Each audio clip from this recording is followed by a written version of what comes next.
ఏపీలో liquor case, TTD లడ్డులో నెయ్యి కల్తీ కేసు, తర్వాత ఇక్కడ తెలంగాణలో వచ్చేటప్పటికి కాళేశ్వరం కేసు, ఫోను ట్యాపింగుల కేసు, కారు రేస్ కేసు, ఇవన్నీ నడుస్తూ ఉన్నాయి. ఈ కేసులో కొలిక్కొచ్చే అవకాశం ఉందా? ఈ కేసు ఏమి తేలవు, ఎవరికి జైలు శిక్ష పడదు. కేవలం వాళ్ళ మీద వీళ్ళు, వీళ్ళ మీద వాళ్ళు రాళ్ళు వేసుకొని ప్రజానీకానికి సినిమా చూపిస్తారు పగలు టికెట్ లేకుండా.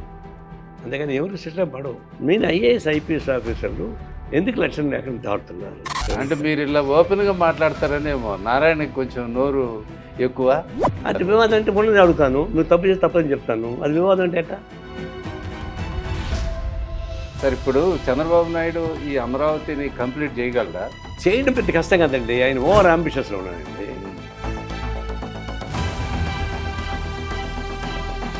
ఆల్రెడీ ఉన్న విలేజెస్ని డిస్టర్బ్ చేయట్లేదు. విలేజ్ని విలేజ్గానే వదిలేస్తున్నారు. పొలాలు లేకుండా ఊరు ఉంటే ఏం చేసుకుంటున్నాడు?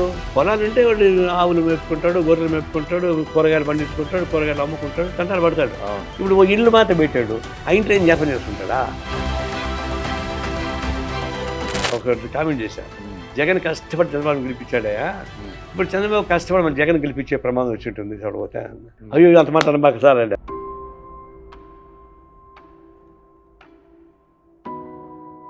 అయితే ఈ మ్యావిగన్ అనేది ఇప్పుడు పెద్ద డిస్కషన్ సోషల్ మీడియా అంతా. మావికి అనేది అంశం పైన మాట్లాడేవాడు తెక్కవాడు తప్ప అంచోడు మాట్లాడు.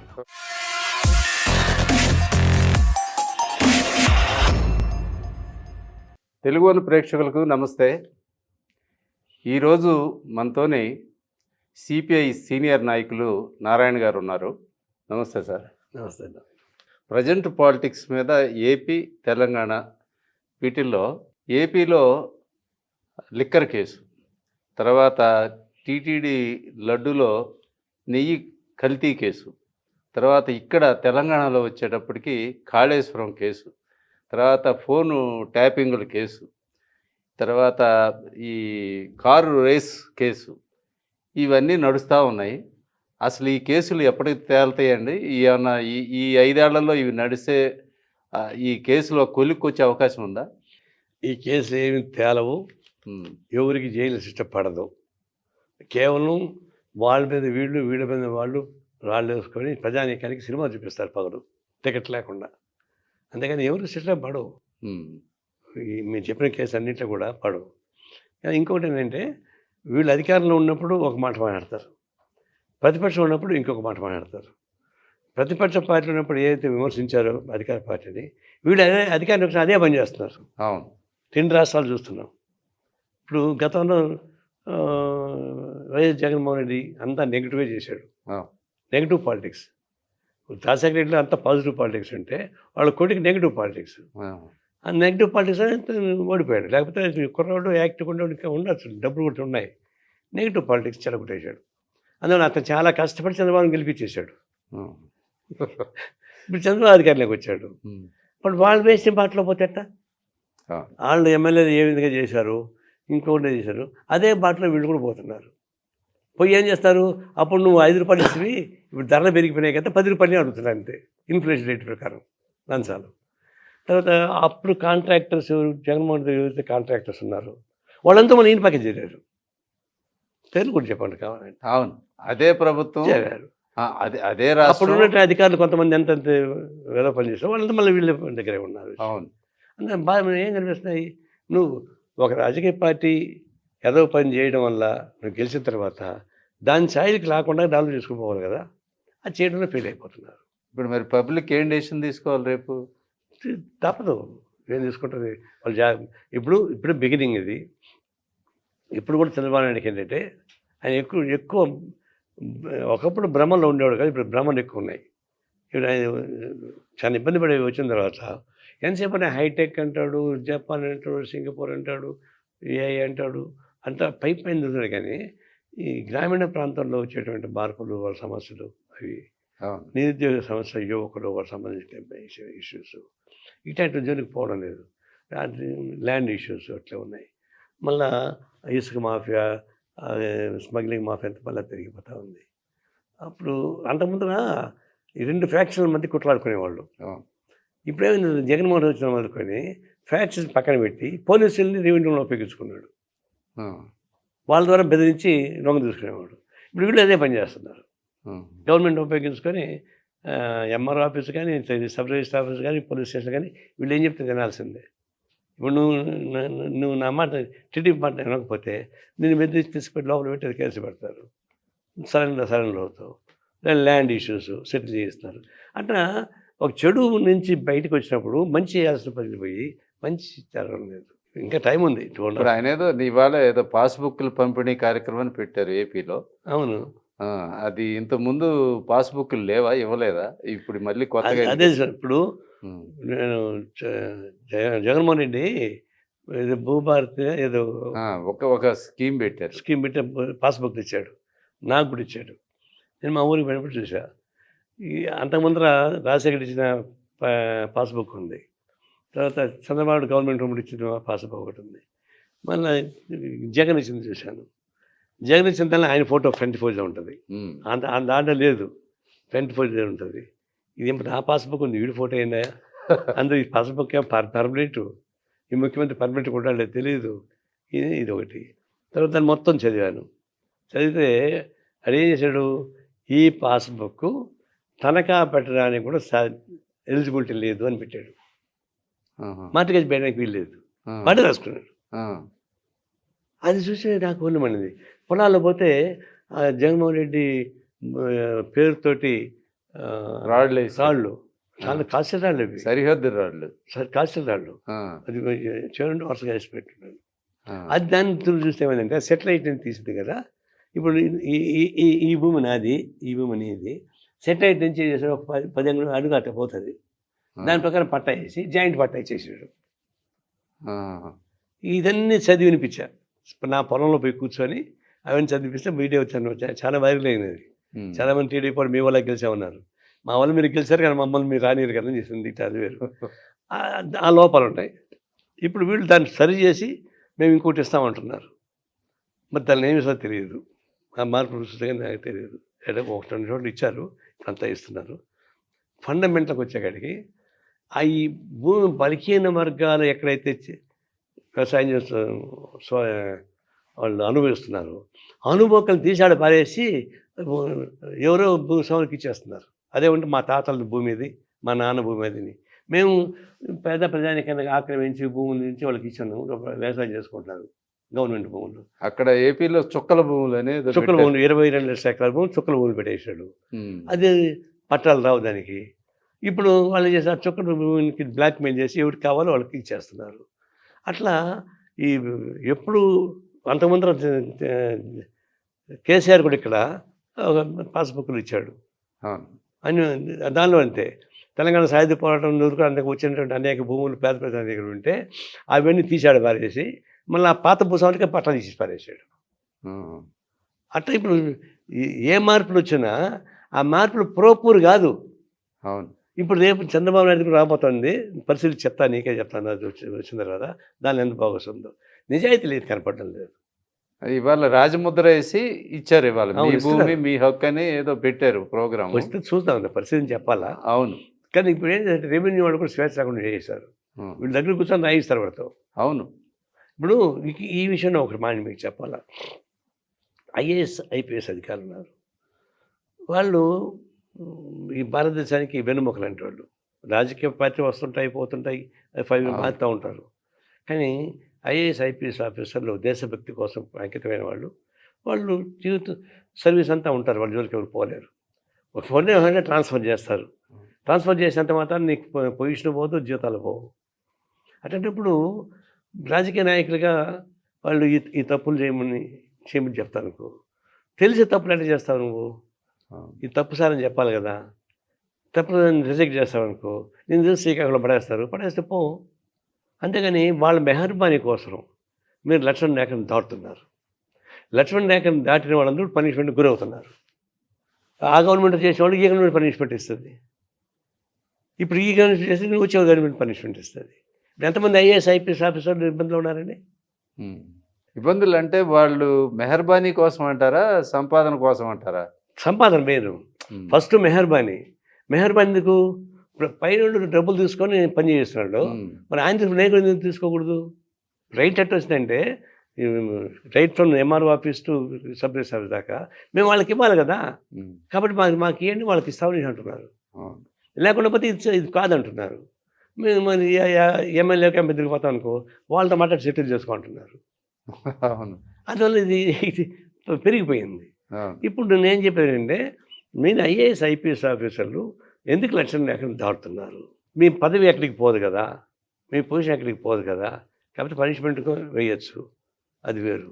మొన్న నాగేశ్వరరావు సిబిఐ డైరెక్టర్గా ఉన్నారండి, అతను తీసుకెళ్ళి ఎక్కడ వేసారు తెలుసా? తర్వాత 6 నెలల తర్వాత ఇది ఫైర్ స్టేషన్ దాన్ని వేసారు తీసుకెళ్ళి. అంటే సిబిఐ కమిషన్ అంటే ఎట్లా అంటాడు? అవును, అట్లా తీసుకెళ్ళి ఫైర్ స్టేషన్ వేయడం అంటే ఎంత అన్యాయం. అతను ఉపయోగించి అంతమంది రాకేష్ అనేవంత తరిమేశారు. ప్రైమ్ మినిస్టర్ బతికిపోయాడు. ఇప్పుడు అతన్ని తీసుకెళ్ళి ఫైర్ స్టేషన్ పడేశారు. ఎందుకు ఇంత గతి వచ్చిందని అడిగితే అమిత్ షా చెప్పాడంట వాళ్ళని అరెస్ట్ చేయమని, ఆయన చేయలే, తీసి పడలేపాడు. జస్ట్ టూల్స్ కింద మారిపోయారు అంతే. మరి ఆయన ఏడైతే నా బాధ్యత చేసుకుంటూ వచ్చాడు. అంతేగాని నీ దండం పెడతా, నువ్వు చెప్పినట్టు చేస్తా అని ఉంటే ఆయన హాయిగా అక్కడే ఉండేవాడు దీనిలోనే. అట్లా అటెందుకు ఉండకూడదని. ఇప్పుడు చాలామంది పనిష్మెంట్ గురయ్యేవాళ్ళు, కేసులు పోయేవాళ్ళు, తర్వాత జైలుకు పోయిన వాళ్ళు, వీళ్ళంతా కూడా ఎందుకు చేస్తారు ఈ పని? మీ పనికి ఉంటే గౌరవం ఉండేది కదా, అది చేయబాకండి ఒకటి. రెండవది, రిటైర్డ్ అయినటువంటి ఐఏఎస్ ఐపీఎస్ ఆఫీసర్లు ఈ కార్పొరేట్ కంపెనీస్లో పనిచేస్తున్నారు. ముందే మాట్లాడుకుంటారేమో. కార్పొరేట్ కంపెనీస్, ప్రైవేట్ వాళ్ళు, అవును, వాళ్ళ దగ్గర పనిచేస్తారు. మీరు ఐఏఎస్ ఆఫీసర్గా అంత డిగ్రీ ఉంటే అటు చదువులో కార్పొరేట్ కంపెనీ అయిపోయి ఉంటాడు. అదాని ఏం చదవలేదు, డబ్బులు వచ్చేసాయి, వాడి దగ్గర నువ్వు గుమస్తాగా పని చేయాలనా? నాకు తెలిసిన కొంతమంది ఇక్కడ కూడా చేస్తున్నారు. ఎందుకు చేస్తున్నారు? ఒక సోషల్ సర్వీస్ చేయి, స్వచ్ఛంద సంస్థలో పనిచేసుకో, అంతేగాని ఒక కార్పొరేట్ వాడు తిరిగిపోయి నువ్వు పనిచేయడం అంటే వాడు ఎందుకు తీసుకుంటాను? నీకు సర్వీస్ ఉంది, ఐఏఎస్ ఐపీఎస్ ఉన్నారు, అధికారులతో మాట్లాడడానికి, గవర్నమెంట్తో మాట్లాడడానికి, డీల్ చేయడానికి ఉపయోగపడతాయి కాబట్టి నేను ఉపయోగించుకుంటున్నాడు. అంటే ఇంత బతికి వాడి దగ్గర చెప్పాల్సి పని చేయాలన్నా? ఎంతైనా తిండి లేదా మీకు పెన్షన్ రాదా? ఆ పెన్షన్ సరిపోదా? ఇప్పుడు అది ఒక రకమైన డీల్ ఏమోనండి. అంటే ముందే వాళ్ళు సర్వీస్లో ఉన్నప్పుడే వీళ్ళకి ఫేవర్స్ చేయడం, అది వేరు. సర్వీస్లో ఉండి అది గవర్నమెంట్కి ఫేవర్ చేసి గవర్నమెంట్ ద్వారా పోస్ట్ తెచ్చుకుంటున్నారు. అది వేరు. గవర్నమెంట్లోనే కాదు, ప్రైవేట్గా కూడా ముందే మాట్లాడుకుంటున్నారు. అది ఉండొచ్చు. ఇప్పుడు రాజు ఎక్కడ పడతారంటే, గవర్నమెంట్కి అనుకూలంగా మీరు తీర్పులు ఇచ్చి మీరు రిటైర్ అయిన తర్వాత గవర్నమెంట్ అక్కడ పోస్టింగ్ ఇస్తూ ఉన్నాయి, ఎక్స్టెన్షన్, అదొక బ్రైబ్. అది కాదు. ప్రైవేట్ వాడికి వీడికి డీలింగ్ అక్కర్లే, రిటైర్ కాగానే వాడికి కావాలి, ఒక పర్సనాలిటీ కావాలి to deal with the matter with higher officials. కాబట్టి నేను పెట్టుకుంటున్నారు, జీతం ఇస్తాడు. ఇప్పుడు వాడు కార్పొరేట్ కంపెనీ వాళ్ళు సోషల్ సర్వీస్ చేస్తారు, వాళ్ళు రక్తం తాగుతారు, వాళ్ళకి ఎందుకు ఉడికి చేయాలి? మీరు పోయి ఆ మాత్రం ఆత్మగౌరవం లేదా? సివిల్ సర్వెంట్స్గా ఉన్నాడు, ఆ పని చేయడం అనుకోండి, చాలా మంది అక్కడ. నాకైతే నేను ఒకటిద్దరిని డైరెక్ట్గా అడిగేసా, ఏందే మీకు తినలేదా, ఎందుకే చేస్తాడండి, బాగా తెలిసిన వాళ్ళే, వాళ్ళు బాధపడ్డారేమో, బాధపడుతున్నా నాకెందుకు చెప్పేశాను. అది ఒక విధంగా క్రైసిస్ వస్తూ ఉంది. ఇవన్నీ చూసిన తర్వాత జనంలో ఏదో మార్పు రాకుండా ఎందుకుంటుందండి? అందరూ ఇప్పుడు కాన్షియస్ జనం ఇవంతా వచ్చాయి కదా సోషల్ మీడియాలో. అంటే మీరు ఇలా ఓపెన్గా మాట్లాడతారనేమో. నారాయణకి కొంచెం నోరు ఎక్కువ, ఆయన ఇట్లాంటివన్నీ వివాదాల్లో చిక్కుకుంటారు, ఎక్కడ పెడితే అడిగేస్తారని అనుకుంటున్నాను. అది వివాదం అంటే ఉన్నది అడుగుతాను, నువ్వు తప్పు చేసి తప్పని చెప్తాను, అది వివాదం అంటే ఎట్టా? వివాదం అని కాదు, అది అవన్నీ ఫైర్ అవుతుంటాయి, మిస్ఫైర్ అవుతుంటాయి ఒక్కొక్కసారి. అది వేరు. అది ఎమోషన్లో, ఉద్యమాలలో వచ్చినప్పుడు కొన్ని జరుగుతాయి. అయితే మన గ్రామాల నుంచి వచ్చాం, కొన్ని సామెతలు ఉంటాయి. మన ఊరు సామెతలు వేరు, ఇక్కడ సామెతలు వేరు. ఆ సామెత చేసి ఇక్కడ తప్పుగా అర్థం చేసుకుంటారు. వాళ్ళందరినీ మనం ఎవరైనా బలి శంగారించుకున్నా ఉంటాము. వీడికి వచ్చి అక్కడ బూత్ పదం అవుతుంది, నేను పోనీ తప్పని క్షమాపణ చెప్పాల్సి వచ్చా, అట్లాంటివి కొన్ని ఉంటాయి. అది మీరు అది అయితే రిగ్రెట్ చేస్తారు నెక్స్ట్ తప్పగానే. ఇప్పుడు 3 ప్రాంతాల్లో 3 రకాల భాషలు ఉంటాయి. మనం పుట్టుకతో వచ్చినటువంటి భాష కొన్ని ఆటోమేటిక్గా వచ్చేస్తాయి, ఎంత చదువుకున్నా కూడా ఆటోమేటిక్గా వచ్చేస్తాయి. ఆ ఎమోషన్లు కొన్ని వస్తాయి, అప్పుడు తప్పని చెప్పుకోకుండా తప్పే ఉంది. అవును, ఐ డిడ్ ఏ మిస్టేక్ అని చెప్తాను. అవును. అంటే మీరు, నాకు తెలిసి మీరు నా మిత్రుడు, అంటే నా సహచరుడు, చీరాల పాపయ్య చౌదరి అని ఉండేవాడు. ఆయన ఆంధ్రజ్యోతిలో ఉన్నప్పుడు గాంధీ జయంతి రోజు మీరు ఏదో చికెన్ చికెన్ గొడవ చికెన్ తిన్నారని పేపర్లో వార్త వేస్తే దానికి మీరు ఎందుకు అన్ని రోజులు సంవత్సరం రోజులు ఎందుకు దీక్ష పెట్టినట్టు మానేశారు? అంటే వాస్తవానికి అందరం కలిసి ఇడ్లీ చికెన్ తిన్నాము. ఇడ్లీ చికెన్ చిత్తూరు జిల్లాలో ఇడ్లీ చికెన్ ఫేమస్ ఫుడ్, అది బాగా పండగలప్పుడు చేస్తాం. ఆ చీరాల కాదు, అది కారం చేడు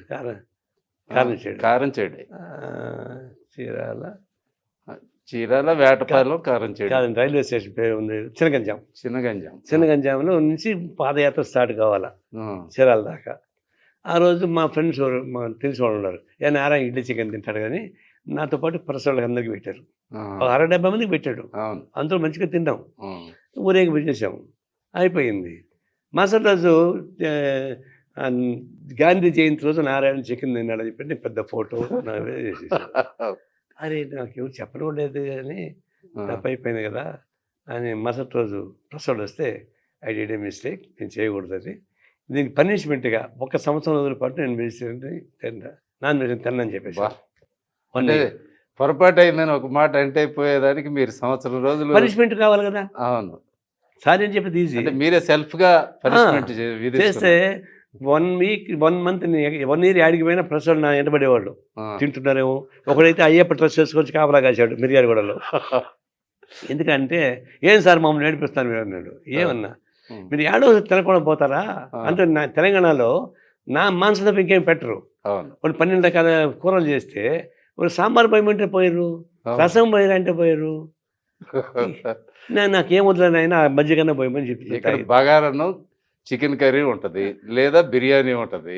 ఇది 12 రకాల మాంసం చేశారండి, బోటి అని రకరకాల. అవును, లేదంటే నేను తిన్న పోవా నాకు వద్దని చెప్పేసి అని మజ్జిగ పోసుకొని తిని వచ్చా. వీడేమంటాడు, సార్ తినచ్చు కదా సార్ అంటాడు. నీకేమి నేను ఫోటో తీసేసుకున్నాను కదా సార్ వల్ల అని. అప్పుడు చెప్పా, గవర్నమెంట్ పనిష్మెంట్ ఇచ్చుంటే నేను దానికి ఖాతా చేయను, నాకు నేను పనిష్మెంట్ ఇచ్చుకున్నా. ఇంకా నేను ధృవీకరిస్తాను, ఎందుకు మీరు బ్రహ్మణందుకు స్వీకరించాను నేను. అదే బిఎన్ రెడ్డి చనిపోయినప్పుడు దినాల కనిపోయినా వాళ్ళ తమ్ముడు పేరు ఉంది, ఇంకా పెద్ద గొంతేసి కూర్చుంటాడు. తెచ్చిపెడితే వాళ్ళు కూడా అంతే అనేక రకాల మాంసాలు పెట్టారు. నాకు ఇది వద్దయా సాంబార్ పోయమన్నా. సాంబార్ లేదా, ఇంత కూరలు ఉంటే సాంబార్ అడుగుతావంటారు అన్నాడు. రసం అని పోయిందా అన్న. ఏందా ఎట్ట మాట్లాడతావు, ఇది కూరలు పెట్టుకొని వాడు గాంధీ అంట, వాడు కూడా నీకు పెద్ద అడ్మైరు, ఆ పేరుతో నువ్వు మాంసాన్ని చెప్తే మేమంతా నీ పనిష్మెంట్ గురి కావాలన్నా, నీకు సాంబార్ పోయాలన్నా తిను అంటాడు. స్వామి నీకు దండం పెడతా, అన్నం వద్దంటే వాళ్ళ ఆవిడ పక్కింటికి పోయి మజ్జిగ తీసుకొచ్చిస్తే ఆ మజ్జిగ తిన్నా. ఈయన అరుస్తున్నాడు, నీకు గాంధీ మీద ఎందుకు భక్తి వచ్చింది, నువ్వెందుకు ఇట్లాంటి పనిష్మెంట్ ఇస్తావు అని తిట్టాడు పట్టుకొని. నువ్వు ఎన్నంతటి స్వామిని దండం పెట్టి వచ్చేసావు. ఇంకా అట్లా జరిగింది. కానీ ఒకసారి ఇటలీ పోయా కమ్యూనిస్ట్ పార్టీ కాన్ఫరెన్స్కి. ఆడ నాన్ వెజ్ అనే కదా, ఈ ఆకులు అలములు కేకులు అవి అనేది దేంట్లో ఏముందో కూడా మీకు తెలియదు. అక్కడ ఇటలీ ఫుడ్ అంటే వరల్డ్లో ఇటలీ మంచి ఫేమస్. అదే అమ్మ దాన్ని చేశారంటే ఈ ఆకులు ఉడకబెట్టుంటారు, తర్వాత కేకులు ఉంటాయి, తర్వాత తింటే ఒక్కోసారి రైస్ కొద్దిగా కనిపించింది. అది 2 స్పూన్లు తింటే మెత్తగా చిన్న మొక్క అది కనిపించింది. ఏంటని చూస్తే అది నాన్ వెజిటేరియన్. అరే ఏమో తప్పు చేశాను ఆడ వదిలేశాను, మిగతా కేకులు నేను వచ్చేసా. రూమ్కి పోతే మొత్తం వామిటింగ్ అయిపోయింది. నాకే అర్థం కాదు, మొత్తం వామిటింగ్ అయిపోయింది. అంటే గిల్టీ మాంసం తినేసి అనేటువంటి ఇది మైండ్కి ఎక్కేసింది, మొత్తం వామిటింగ్. రూమ్ పోతే గొప్పవాళ్ళండి మీరు మొత్తానికి. ఆ మైండ్ అంతగా మీరు కంట్రోల్ చేసుకుని. నాకే ఆశ్చర్యం, మామూలుగా నేను తినేది ఆకులు అలువులు కేకులే కదా, వామిటింగ్ ఎందుకు అనుకుంటే వామిటింగ్ అయిపోయింది. ఇప్పుడు ఏమైంది తెలుసా, మొన్న గ్యాస్ అయిపోయింది. గ్యాస్ అయిపోతే ఫ్రూట్స్ కట్ చేసుకుంటున్నా, టీ పెడితే గ్యాస్ అయిపోయింది. నో గ్యాస్ అని మోడీని తిడదామన్న ఉద్దేశంతో నో గ్యాస్, ఓన్లీ ఫ్రూట్స్ అని పెట్టా. ఇప్పుడు అందుకే నాకు మెసేజ్ ఏంది, చికెన్ నారాయణ పోయి ఫ్రూట్ మా నారాయణ వచ్చాడు ప్రిన్సిపల్ పెట్టాను. ఇప్పుడు కొత్తగా నా పైన chicken Narayana place fruit Narayana వచ్చేసాడు. సార్ ఇప్పుడు చంద్రబాబు నాయుడు ఈ అమరావతిని కంప్లీట్ చేయగలరా? చేయడం పెద్ద కష్టం కదండి, ఆయన ఓవర్ అంబిషియస్లో ఉన్నాడండి. ఆయన ఆకాశం మీద పోతున్నాడు. ఇప్పుడు 2-3 వేల ఎకరాలు అద్భుతమైనటువంటి బిల్డింగ్స్ కట్టుకోవచ్చు. అందులో ఇప్పుడున్న మోడర్న్ వచ్చిన తర్వాత న్యూయార్క్లో పోయి చూడండి, ఎంత ప్లేస్ అది, ఎంతెంత బిల్డింగ్స్ ఉన్నాయి, ఆకాశం అంటే బిల్డింగ్స్. అవన్నీ ఒక రోజులో కట్టినవి కాదు కదండి. ఇట్లా ప్రోగ్రామ్ పెట్టి కట్టిన దేశం ఎక్కడ ఉండదు. కనుక చెప్పేది స్థలం నీకు అంత అక్కర్లేదంటున్నా. ఇప్పుడు 30 ఎకరాలు 60 ఎకరాలు అవసరం లేదు నీకు. దాని అక్విజిషన్లో టైం అంతా అయిపోయింది. ఆ రైతులు కన్విన్స్ చేసి అది అంటే అది ఒక పెద్ద ఆర్టే. అంత గుంటూరులో ఉన్నట్టు కృష్ణాలో ల్యాండ్ అవన్నీ తీసుకోవడం కష్టం. చంద్రబాబు గారు చేయగలిగాడు, ఇంకోటి చేయలేరు. కానీ దాని గురించి టైం అంతా వేస్ట్ చేసినాడు.